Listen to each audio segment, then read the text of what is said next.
Good morning and welcome to Good Morning Conshy. I am your host, Teresa Brown Paris.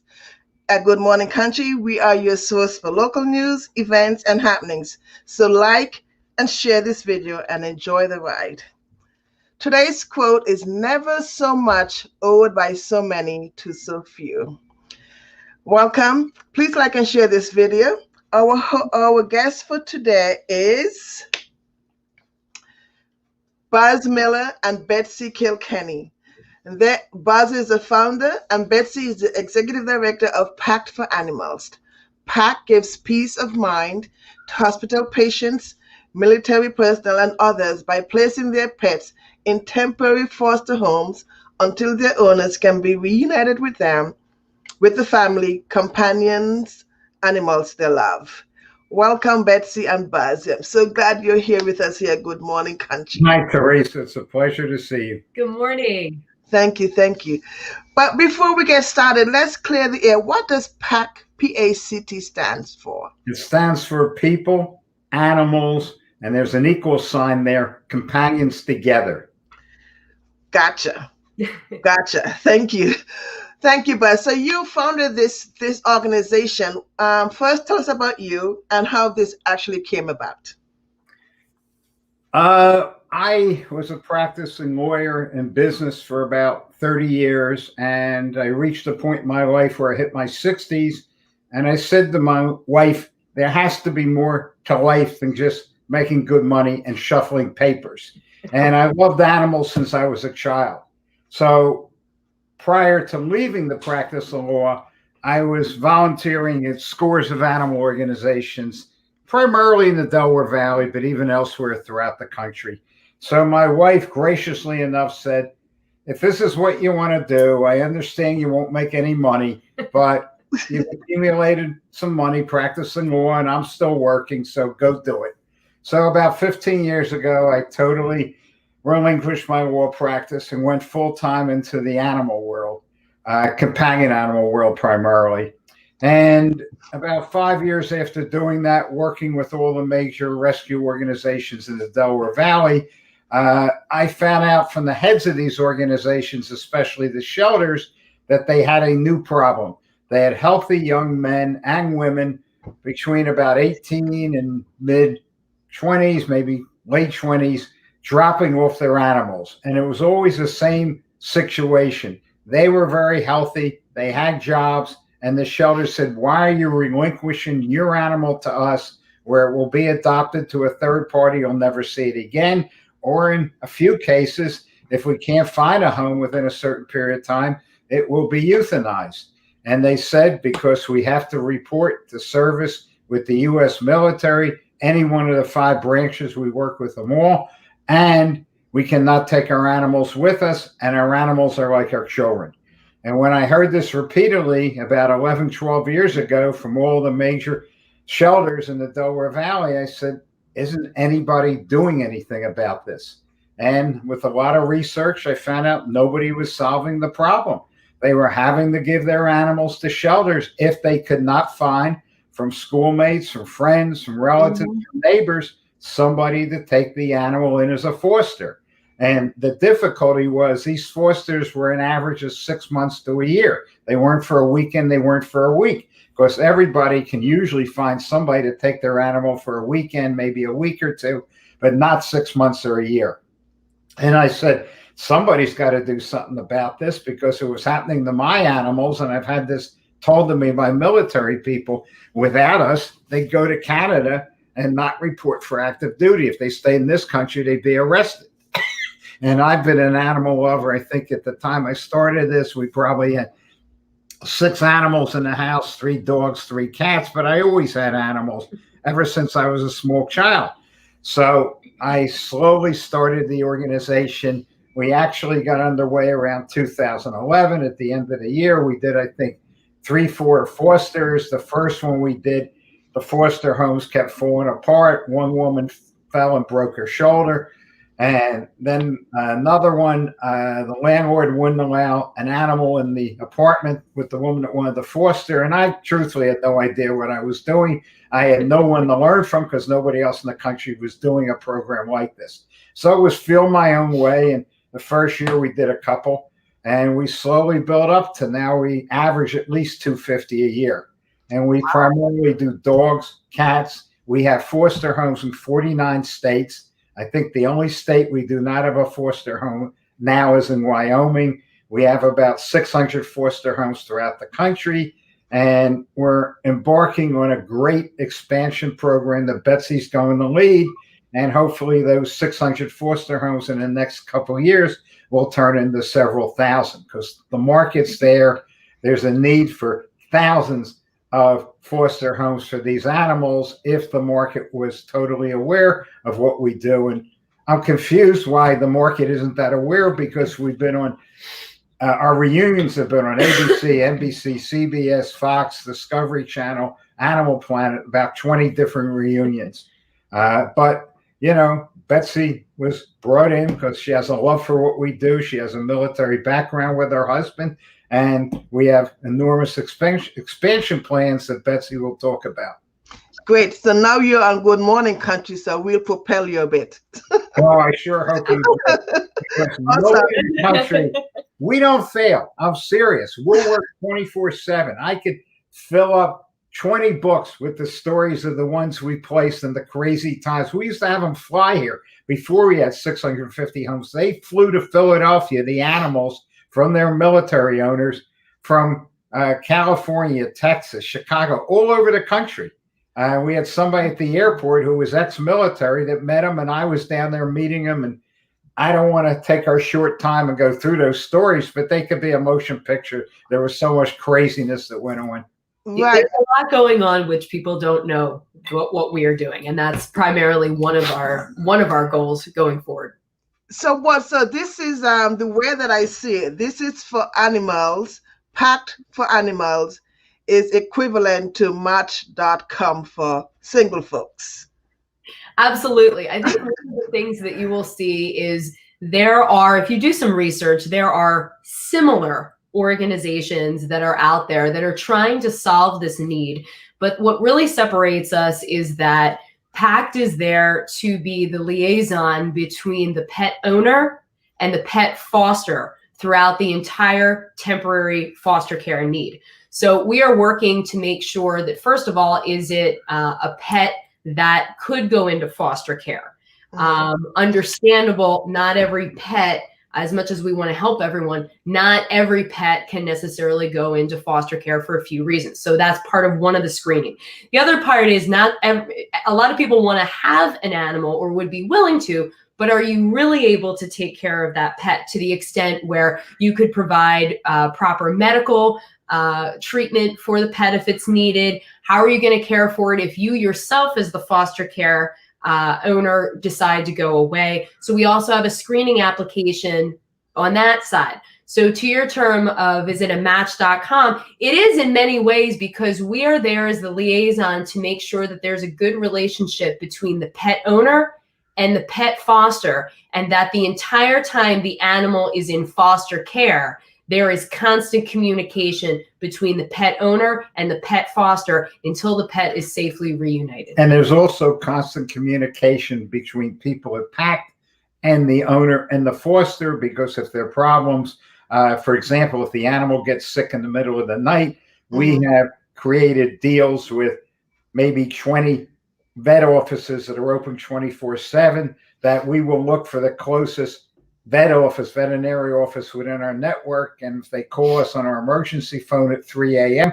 and they sense there's a problem with the dog or cat that's in foster care, we will call that emergency vet office and say, Charlie, the dog is coming there. These are the symptoms. You're the veterinarian. You take care of it. And we have financial arrangements where we get discounts with these vets. And that's partially how we work. So if we need to get called in, we're available to solve almost any emergency.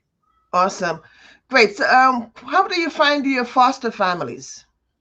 Part of it was these 20 national exposures of reunions. Another part was we've been written up in every magazine and newspaper within 50 miles of Philadelphia. Like the Inquirer's done 2 or 3 full-page articles on us. The first one they did, we had about 40 foster applications come from it. We've been on radio, primarily locally or within 50 miles of Philadelphia. So the media has really helped us. And we were going to almost every animal event in the Delaware Valley, but when COVID hit, we've been nowhere for the last year and a half. I would say community outreach and social media outreach is very helpful for us. We're able to target specific geographic locations where we need foster homes so that it isn't just dependent on the animal owner needing to travel 3, 4, 5 states away to find a foster, but really something that we do to try to make sure that we can find a local pet foster for the pet that's in need. Okay, so you have an active directory then of foster families. Correct. We encourage, when they were flying them here in the first couple of years, we would encourage, if they could afford it and had the time, the military person to come with the animal, and we encourage them to bond with the foster home because we want this to work for everybody's benefit. Awesome. Betsy, I'm sorry we didn't get to introduce you to our audience. That's quite all right.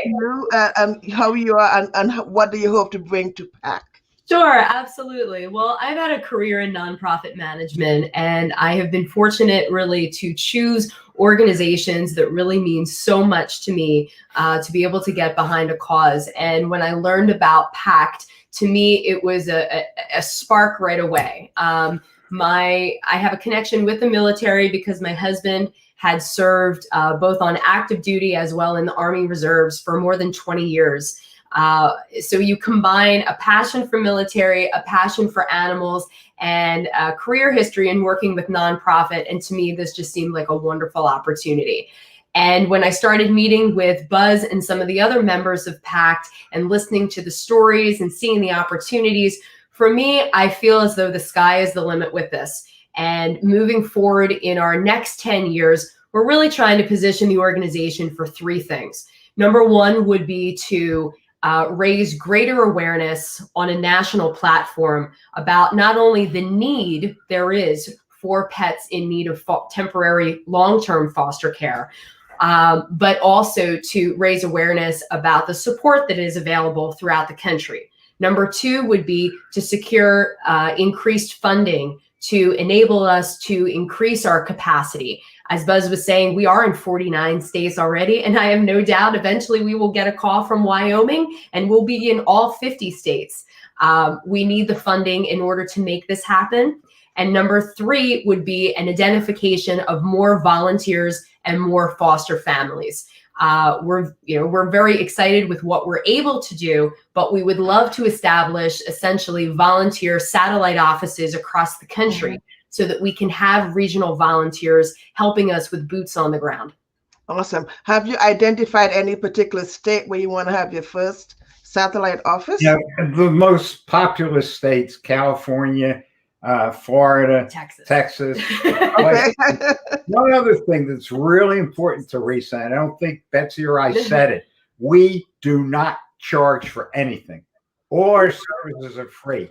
We're totally dependent on donations from wherever they come from, because we don't, if somebody's making 10,000 a year or 10 million a year, we don't differentiate. Anybody that can use our services, we don't charge them for anything we provide.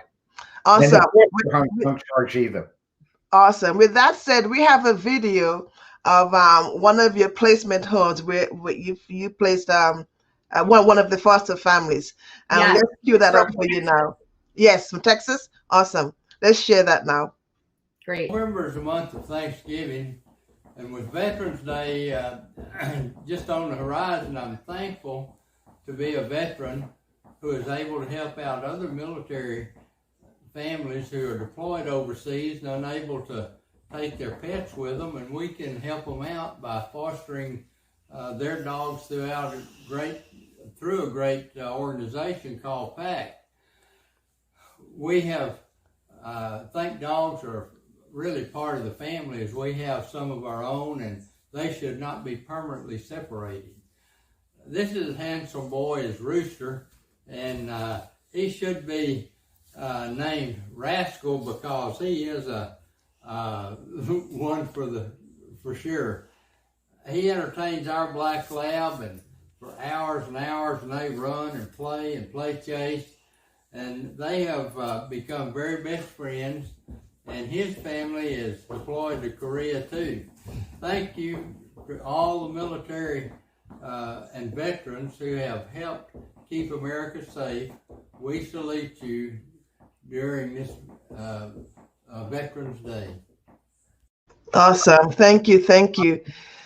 Thank you, Betsy. So how can we get involved? Do you have donation drives, or are you just constantly requesting donations? A little bit of both.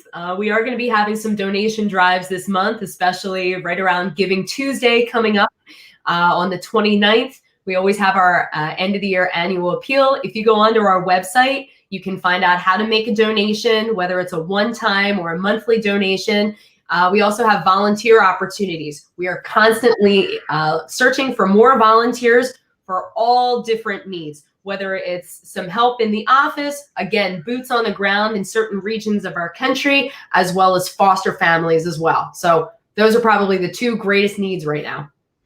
And you're also able to help, like in hazard time, like we had with Ida. You're able to help the families out for pet, though not long term. But how were you able to do that in those times? So one of the things that we really concentrate on, of course, is our military members. The other part of the folks that we help are people that are in need of long medical treatment, and they also need temporary foster care for their animals. We have not specifically worked with times of hurricanes and storms just yet, because we don't have enough volunteers on the ground in order to accommodate a wave of a suddenly, 100 to 200 animals in need within 3 days. Right. Going forward, if we're able to put boots on the ground and get some more regional volunteers out there, we would welcome that opportunity to help. Awesome. Well, thank you guys. Thank you so much for joining us here, Betsy. We really appreciate it. And Buzz, thank you. If and when you have your event scheduled coming up, please do let us know here at Good Morning Country. We'd love to be a part of it for you. Absolutely. No, we're celebrating our 10-year anniversary this year. So you will see more information on our website and posts. Awesome. And Betsy, also congratulations, because this is a new appointment for you as the director. Thank you. I appreciate it. I'm very excited about this. You're doing well. Thank you so much. And thank you for being with us, Buzz. Thank you, Teresa. It was Really wonderful appreciate to be it. there. Thank you. All right, guys, coming up next with us with our veterans celebration, we're going to have with us Michael Contos. We'll pause here for a brief moment from one of our sponsors. Are you dealing with estate or loan documents? Or perhaps an international business? Welcome to Paris Mobile Notary, your solution for notary services 24/7, 365. At PMN, we put customer service first, coming to you for all your notary needs, including apostille and authentication, document delivery, I-9 verifications, estate documents, prenup and postnup agreements, affidavit, mortgage documents, identity verifications, and so much more. We proudly serve Montgomery, Bucks, Delaware, Chester, and Philadelphia counties, and can't wait to work with you. So contact us today for your next signing at parismobilenotary.com or call us at 610-825-3300. Paris Mobile Notary, at your service, anytime, anywhere. We're back. Welcome back. Thank you for being back with us. Now we're going to bring on the show Michael Contos, who is a veteran. Michael is a combat infantry platoon leader in Vietnam War, a Philadelphia public defender, and author of Vietnam War Recall, The Best and Worst Days of My Life. Michael Contos, welcome, and a fellow Conshy resident. All right, good to be here. That's what's up.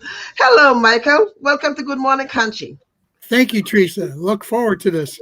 You're quite welcome. So, who is the man behind that hat, Michael Contos? Well, I was an altar boy at a Catholic church. I wanted to be a priest, but then I discovered girls, and that was it, man. No more. Uh, but I sang doo-wop in a doo-wop group in Philadelphia, North Philadelphia. We appeared on the Super Lou dance show. We sang 2 songs, and that's one of the highlights of my career, and I wanted to be mentioned in my obituary. Doo-wop. I was not a good singer. I was bass, but a better baritone. Oh, okay. Yeah. Anyway, I went to a trade school, which is Dobbins in North Philadelphia, and I was a printer for a number of years, but it never lasted. Although I used graphic arts later, and I still do today to a certain extent. I was drafted in 1968. And my oldest brother, who was what they call a lifer, was surprised when he saw that I had pretty good leadership scores on the test the Army gives you. So he suggested I go to OCS. OC what? Officers Candidate School. Okay. And yeah, so I went there, and a year later, I was a combat infantry platoon leader at the age of 21.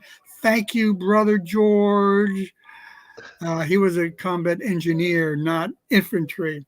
But yeah, so that was it. I was the second youngest in our company at Fort Benning, Georgia. And I then went to jump school. I have 5 jumps. We're called airborne. The other word is paratrooper. And then I went to jungle school in Panama for the entrance into Vietnam. Vietnam was tough. I remember my first day in country. In country means in the war zone. Mm-hmm. The company commander said, "Why don't you introduce yourself to the platoon you're going to be leading?" So I went around and said hello, shook hands. Then there was one big guy. It looked like he was a Lithuanian or Swedish, blonde, no shirt. It was hot in Vietnam. And he came out of his hooch. He says, "LT," that's what they call lieutenant. "I'm not going back out to the field meaning the jungle." Mm-hmm. He'd been in there, I guess, 8 months, and he had it. I said, "Look, man, you got it. If you don't, you're going to Article 15, or worse, they'll put you in the stockade." "I don't care," he says. So I went and I told the company commander. Company commander was tall, about 6'2", and he walked over to the hooch. Of course, it's hot. He's not wearing anything on his bare chested. And the big Swedish guy says, "Captain, I'm not going." "Well, you have to. That's an order. You must go." Well, the guy reached back and he hit him with a roundhouse. He decked the captain, knocked him to the ground. He ended up in the stockade. But that's how war affected some of the people that I had personal contact with. I had a medic, really nice guy. Another Norwegian type guy, blonde hair. He wanted to get out of the field so badly that he wrapped a bandage around his foot, put his combat boot on, and then shot his foot. Wow. To get out. They called it a $1 million wound.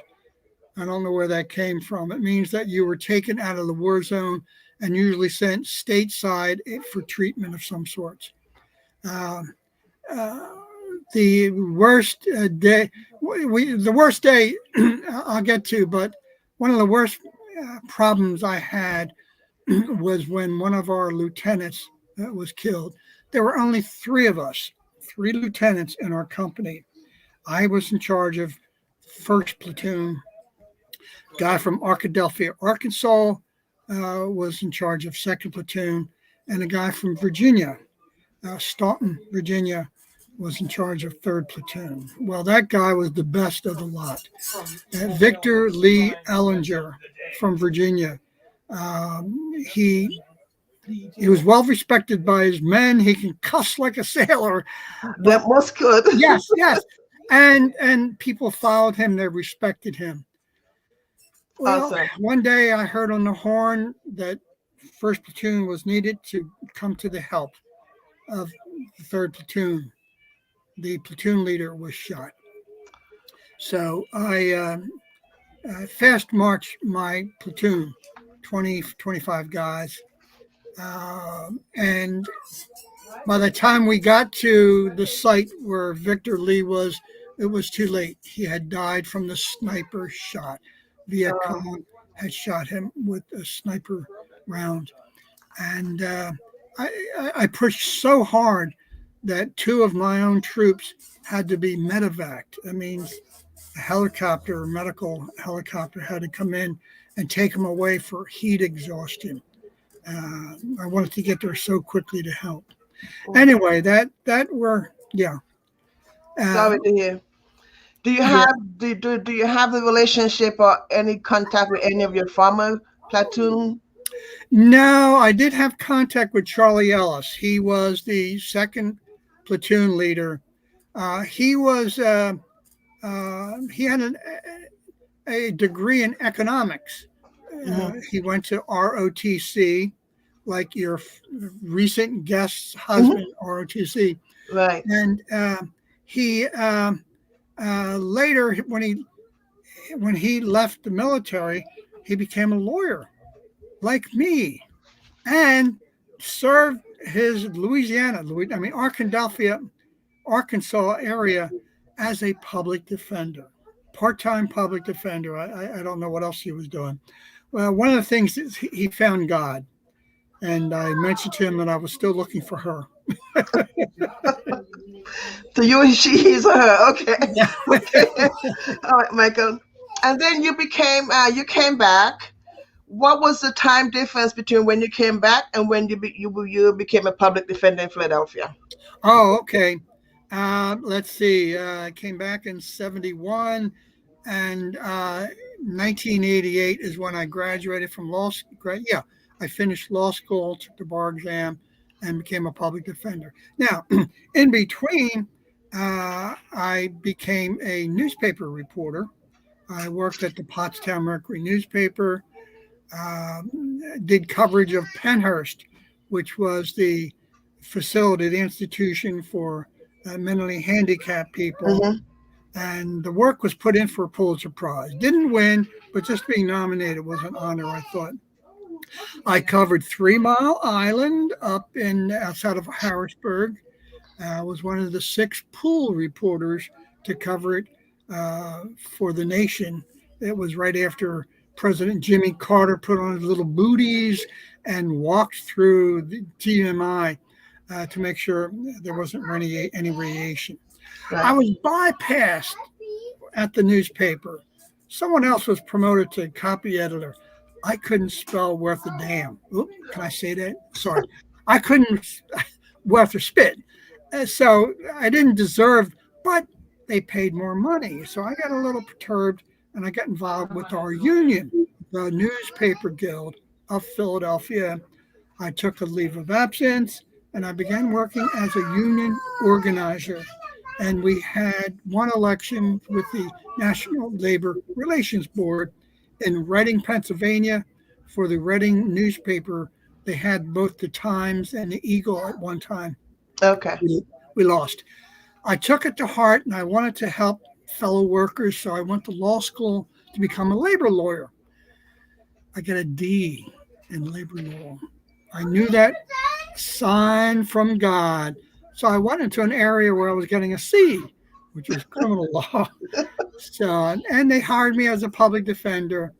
And one of the highlights was I once did 10 jury trials in the span of 9 weeks. 10 jury trials in a span of 9 weeks. That's a lot. Three of them were back to back to back.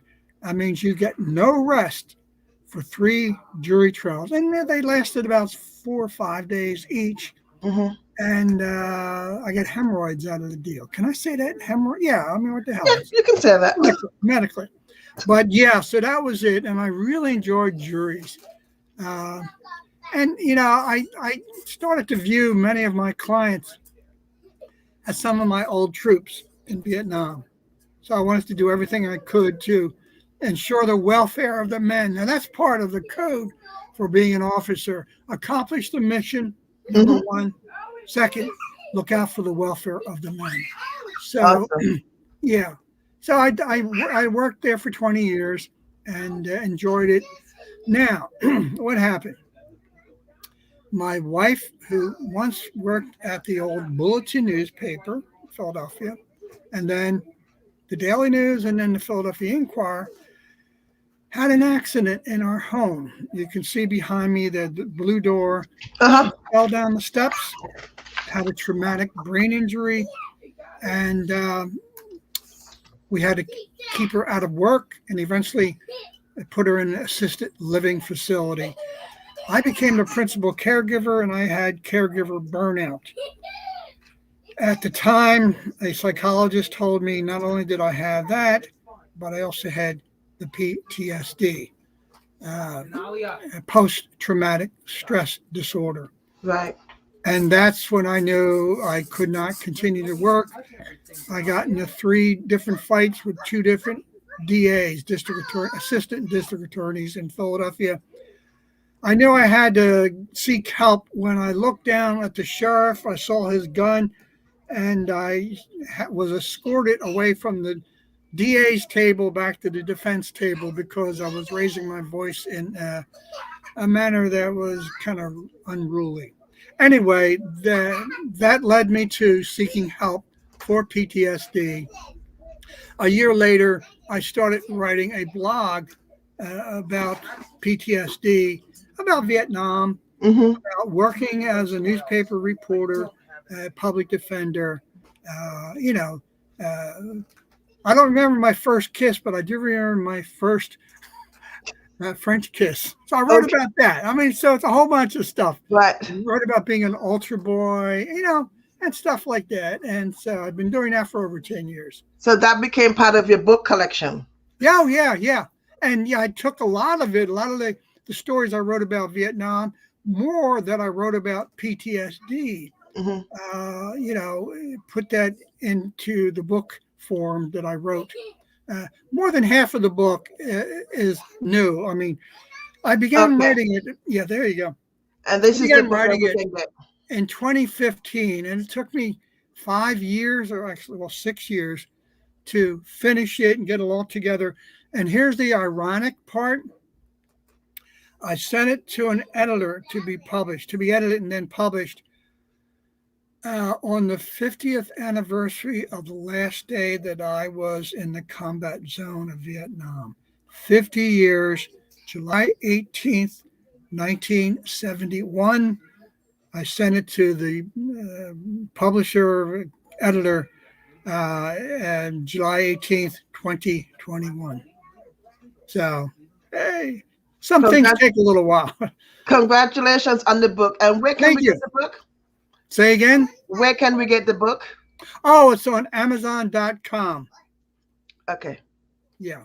Great. And so it's some of the veterans I know who've gotten it really like it, and they've gotten extra copies to send to different friends. And awesome. It's not only that, it's how did I write it? Well, when I was with the Coatesville Medical Center seeking help for PTSD, one of the psychologists taught us veterans how to meditate.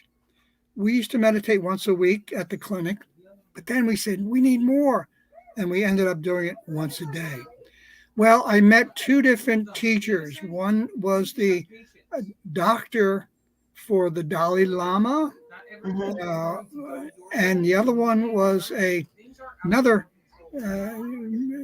guy who teaches meditation, who worked with Thich Nhat Hanh, the Vietnamese monk, who was nominated for Peace Prize by Martin Luther King Jr.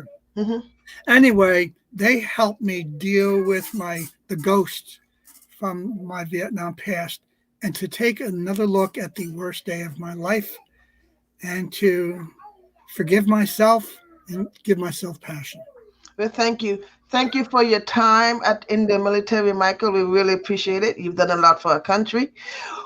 Tomorrow is Veterans Day. I salute you. Thank you, Teresa, girl. Thank you. What are your plans for the day tomorrow? Just a quiet day? Well, yeah, there's a lot of places that offer some free food. Mission Barbecue, they have a salute to the flag at noon. Let's see. IHOP. Yeah, IHOP is offering free pancakes. The pizza place, I forget what it's called. Caesars, Little Caesars gives you little slices of pizza. And then Applebee's. And then right here in Conshy also, the Flanagan Boathouse. Which one? Flanagan Boathouse? Yeah, right there on Fayette Street. I'm going to go there because I walk every day, 10,000 steps a day. And yes, you told me that. I'm going to walk right up there. Right then. Right. Awesome. Let them know that Good Morning Conshy sent you. All right. Will do. Teresa girl sent me. Teresa Brown. All right. Teresa Brown, Paris. Okay. All right. Well, thank you, Michael. Thank you for visiting us here at Good Morning Conshy. All right. We appreciate the time in the military, what you've done for this country, especially myself as an immigrant. Thank you for your service. Oh, where are you from?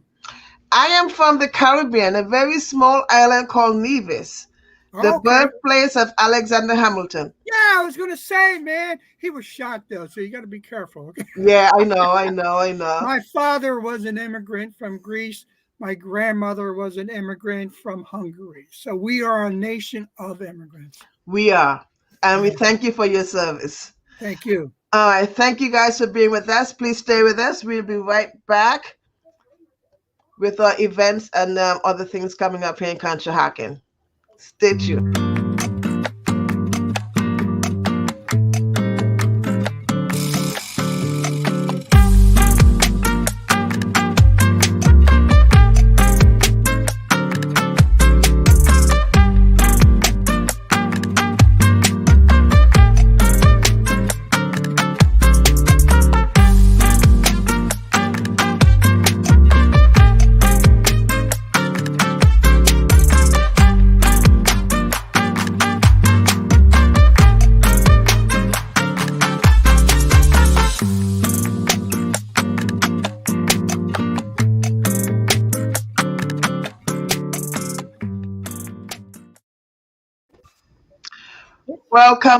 Welcome back.